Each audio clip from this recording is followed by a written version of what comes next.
Chapter 19. Rogan! Talon relaxed. Of course they must have tracked him here, but why hadn't they revealed themselves sooner? Hurrah! And Paul, chain the beast! Rogan commanded as he pointed the sword at Samil and her father. Samil's father bowed his head and allowed Hurrah, who had once chided Morin for stealing apples from his orchard, to wrap chains around his mighty legs and neck. Why won't he fight? Talon wondered. He could easily kill all these humans. Rogan had brought 10 or so fighting men, all heirs of Huma, and about half of them people she knew from Forest Edge. Talon felt it tightening around her wrists. Samil was being shackled by Paul, one of Rogan's younger friends, whose hands visibly shook. Samil looked at Talon, her eyes filled with resignation. She knew she could fight without hurting Talon. Talon winced as another chain was wrapped around Samil's back leg. The dragon looked so hopeless. Not once since they had met had Talon seen her look so downcast. "Wait!" she cried, running to Paul. "Please, let her go!" But rather than obeying her at once, Paul looked to Rogan for confirmation. Shock washed over Rogan's face and waved. He nodded to the knight Loran, who stood by watching the others shackle the dragons. Loran grabbed Talon's arms and held him behind her back before she realized what was happening. Fear gripped Talon's heart, not just for Samil, but for herself. Elric was quickly restrained as well. "Rogan, what are you doing?" Raven at her brother. "Let Talon and Elric go. For that matter, release the dragons. They've done us no harm." Pain creased Rogan's brow.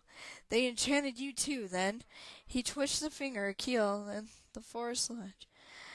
Baker's apprentice. Keel pulled a length of cloth taut between her hands as she darted behind Rama. "Rama, look out!" Talon cried too late as Keel wrapped the cloth around Rama's head. Talon's heart stopped. Surely Rama was going to be strangled.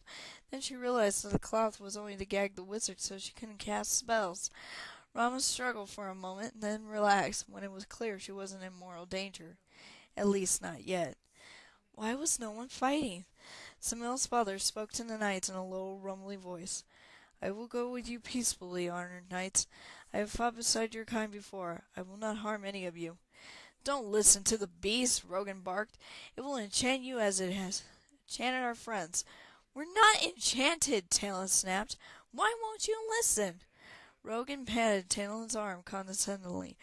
"When we find a way to break the enchantment, you'll return to your old self, as will my sister and Elred." Rogan glared at Elred. "If you wanted to rescue Talon, you should have gone alone." Rama's eyes flashed like blue fire. Talon could imagine the snide remark that would have shot from Rama had she not been gagged. "Please don't hurt the dragon," Talon said. "Anything you do to her, I feel." "So that's how she holds you in thrall," said Lauren. "Interesting." "Enough talk," Rogan said. "We must secure the beasts. What about that one?" He pointed to Samil's mother. "Leave her alone!" Samil roared, struggling against the chains. "Looks ill, sir," said one of the men, examining the large female. "What are your orders?" Rogan walked about the cave, looking it over carefully. Talon noticed that he took care to stay well out of the reach of all the dragons. "We'll stay here for now," he said finally. "It appears that the only entrance to this cave are the ones we came through, and that one." Rogan gestured to a large, downward-sloping tunnel at the other end of the cave. That must be the tunnel that exits to the sea, Talon thought. "You, dragon!" Rogan marched up to Samil's father, even though the dragon towered over him. It was a ridiculous sight. Talon would have laughed if the circumstances were not so serious. "Are those the only ways into this cave?" Rogan asked. Samil's father said nothing. Rogan frowned, drew his sword, and banged the flat of it against the dragon's tree trunk of a leg. Samil's father still said nothing, but looked down at Rogan with sparkling eyes. If his tears were like Samil's, Rogan had best move before one fell on him. The large bronze blinked quickly, and the tears vanished. Finally he said in a low voice, "Yes." Rogan seemed satisfied. "Watch the dragons carefully," he told the others. "I'll take my sisters, Talon and Elred, to the surface and return shortly." "Are you going to hurt them?" Talon asked, struggling to keep her voice firm. They're worth more to us alive," Rogan said.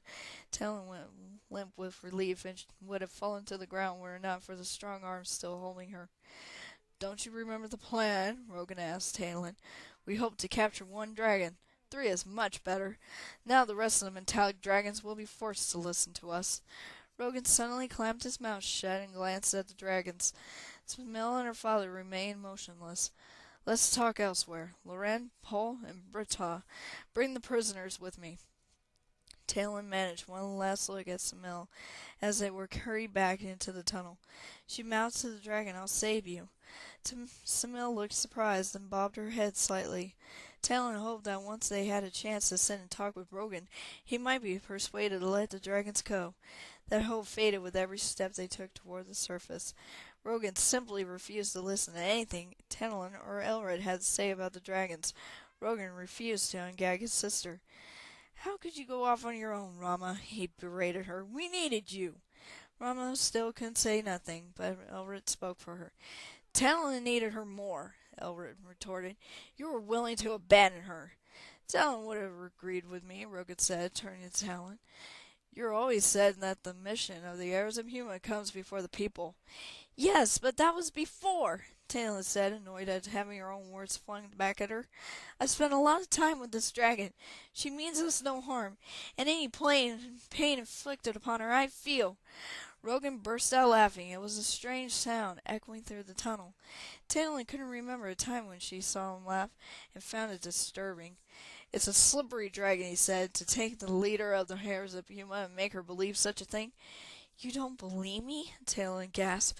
Why would I tell you such a thing? Ask Elric. Ask Rama. They saw what happens. I am sure they did, Rogan said. Dragons possess very powerful magic.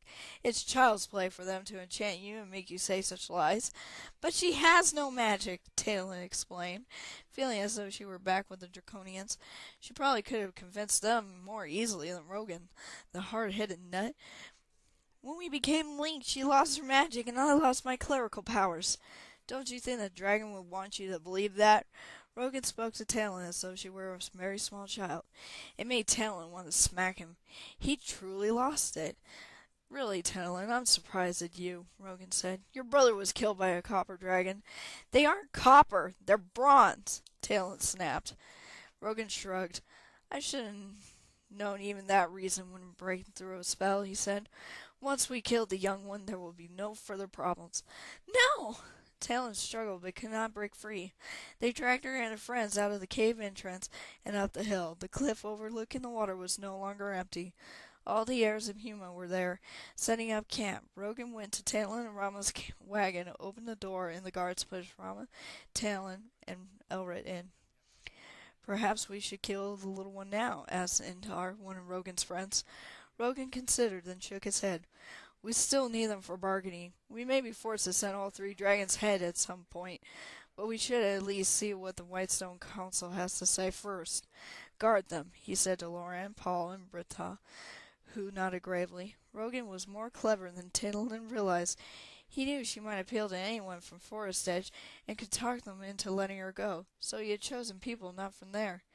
Don't get too close, though, in case the dragon's spells should move from them to you, Rogan instructed, walking back to the tunnel entrance. The guards bound the 3 of them with ropes, then left them sitting in the wagon. From the sounds outside, they didn't go far. The dragons won't give in to threats, Howard said. Smil's father won't fight now, but they try to kill him or his family. I'm sure he will. Once the other metallic dragons hear of this, they'll declare war on the heirs of Huma. We could very well have another war, only this time no dragons will be on our side. Talon shuddered. That would be horrible. But what if they decide to kill Smil anyway to break the spell? Do I die too? Elred set his jaw. We had to find a way out of here. That be the end of Chapter 18. Bye.